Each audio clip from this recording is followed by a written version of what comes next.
Okay guys, welcome back to another video. So I wanted to do something different, something I haven't done yet, which is do a video showing you guys how I set up my X100 camera to go out and do the general street photography, so forth, day-to-day EDC camera uses that I plan to do with this particular camera right here, as well as with the X100v. So as you guys see, I have it on a mini tripod here, my K&H concept tripod, connected to my Ninja V so I can record the screen. So we're gonna go ahead and get right into this so I can show you guys real quick. Let me hit the record screen that's going. So first thing we're gonna do is when I go in to set up a camera, outside of course, setting up the basic stuff like, under the settings and user information, the next thing I like to do is just do the basics for the image quality screen. So I will go in and I will use the largest image size I can use, which is the 3:2 ratio. Now anything outside of that I've seen, and you guys correct me if I'm wrong, when it comes to the 16:9 and the 1:1, a lot of those things will show up on a JPEG, but I will tend to use the 3:2 so that I can get again the full size. As far as image quality, you guys know I like to shoot raw and edit and post, but I will also shoot the JPEGs, and I will shoot at fine because I want the highest quality JPEG I can get in case I ever decide to do something with the JPEGs, like I did on the one of the recent videos where I shot straight out of camera with the Reality Ace so I could see what it looks like.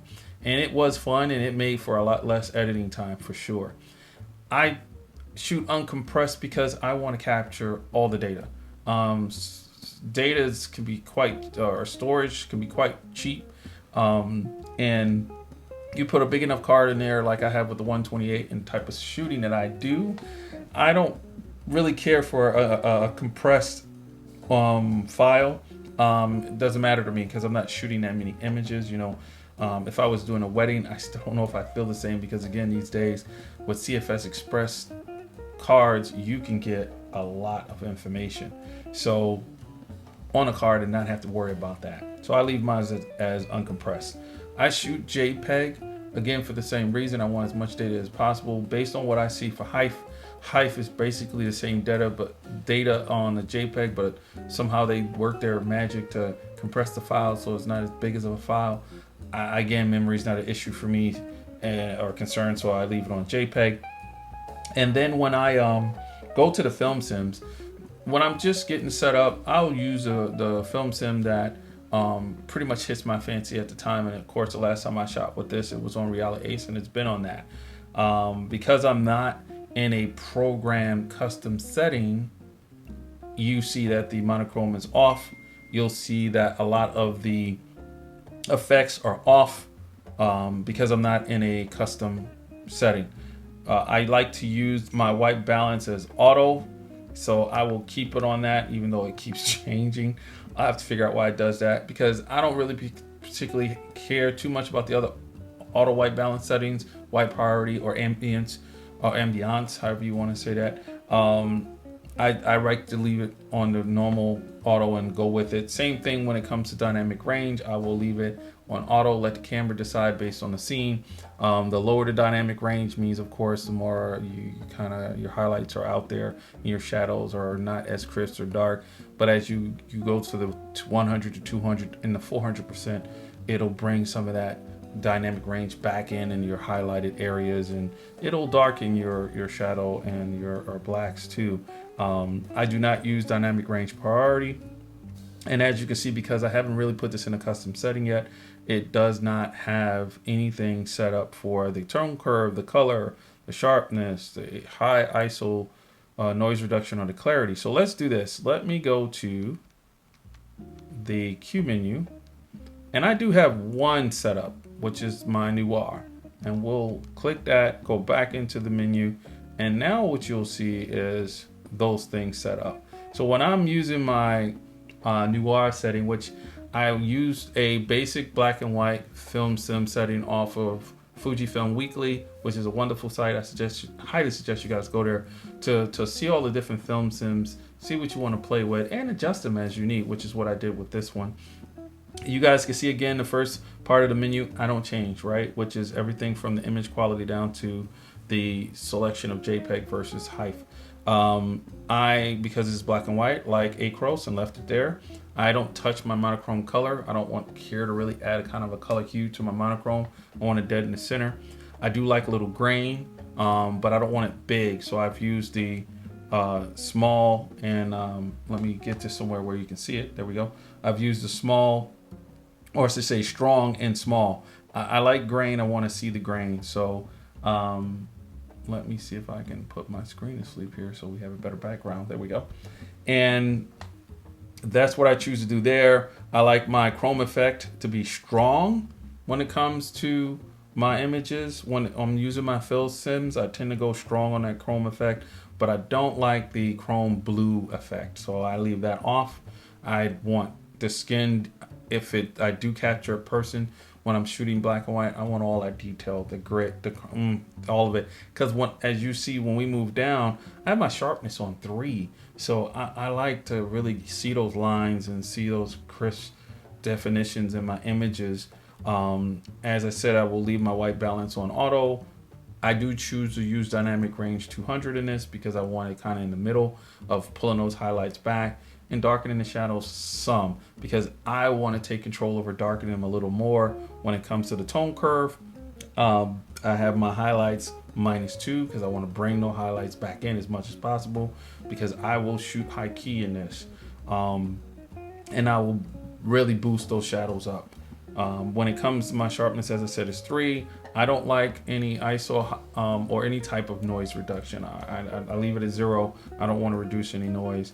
And then I am using clarity on here, and we all know that when it comes to the Fuji X100 series cameras, using clarity, and it may be the same for the other cameras too, it adds more processing power on the camera, so be warned that it will slow up the camera finishing, pulling that image in, doing what it needs to do, and then having the camera ready for the next image.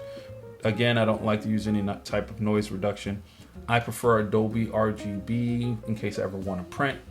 And then that will be everything on the image quality settings. As far as the autofocus, manual focus, and the rest of the menu items, I leave it the way I set it up initially, again, when I do the camera. And as you guys see when we scroll down through here, I don't really touch a lot of these things. I leave them as they are. I do want my AF mode by orientation on, because I want to be able to have it where I left it. I also like to have the AFO displayed as well. I don't mind that being on the camera. I like to wrap my focus points, and I like to use all the focus points the camera will give me. 425 for me is not bad. As fast as I can move that focus point across the screen, 425 is not bad. If you want to move it by faster, I say go to the 417 that you see here, and it changes the width, as you see, and the length, and you'll be able to move that focus point across that screen a lot faster and capture images if that's what you're looking for. Everything else you see on here I have is off, because outside of the buttons that I set up on this camera, I set up my menu tab for those other items that I want to get to quickly that I don't have programmed on a button.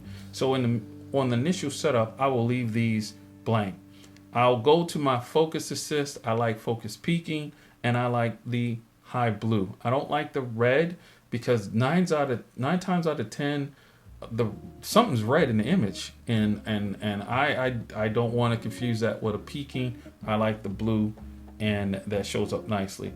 Interlocking, manual focus assist and focus ring I leave on. Focus check off, as you see. And then as I go through these, most of these are pretty much the way they were when I got the camera, and already that way for default, except for the touchscreen menu or touchscreen mode. I'm just now trying out the touch to shoot with this particular camera. I don't do it with the other ones. I tend to have this off, because it is nice sometimes just to have the camera up and touch that screen where you want, and bam, it gets the shot. and not bring attention to yourself that people see that finger go down. Believe it or not, they sometimes that will change somebody. If you're taking pictures of people, they'll change how they look at you because they saw your finger go down. Corrected AF autofocus frame I have off, and again, as you see, a lot of the stuff I have off here, either because I'm gonna have it in my menu tab and want to change it when I want to change it, or it's just something I don't use at all. So interval timer shooting, exposure smoothing I have on. So when I do use my interval timer, it helps with keeping those frames lined up and looking the same. I believe that's how that works. I might be super wrong on that. I'll have to look up and see what it says in the manual. The rest of this in here, again, I like to, as I go through, I'll go to the ones that I actually altered, which is photometry. As you guys see, I like multi to capture the light from the whole scene and give me the best exposure I like to look at instead of using spot metering. I like to use the manual focus and electronic shutter. I like the fact that the camera will look at the scene and choose what's the best shutter to use based on what I'm trying to do. And I like flicker reduction on all frames. The image stabilization or IBIS, I should say, I like that on continuous. At one point I was using it for shot only, but I didn't like that because until you have pressed the button, you'll see the movement. So I like to have that on continuous. It doesn't seem to drain the battery a whole lot at all. When it comes to my auto ISOs, I have an all-rounder, as I like to say. One where the light's really bright early in the day, and then another one for when it's starting to get later at night and the light's getting low. So my 3 is the light's getting low, as you can see with that max ISO of 12,800 and the shutter at 1/30th, and that's because of me using that IBIS to hand hold this and do what I need to do.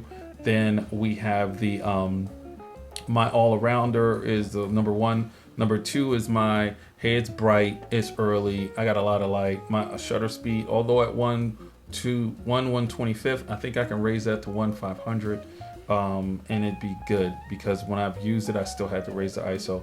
And then my all-arounder, you already see I have it at 1/250th of a second for the shutter, 6400 as my max ISO. So I'll usually have it on the 1. Convergent lenses, again, that doesn't work unless you have one on.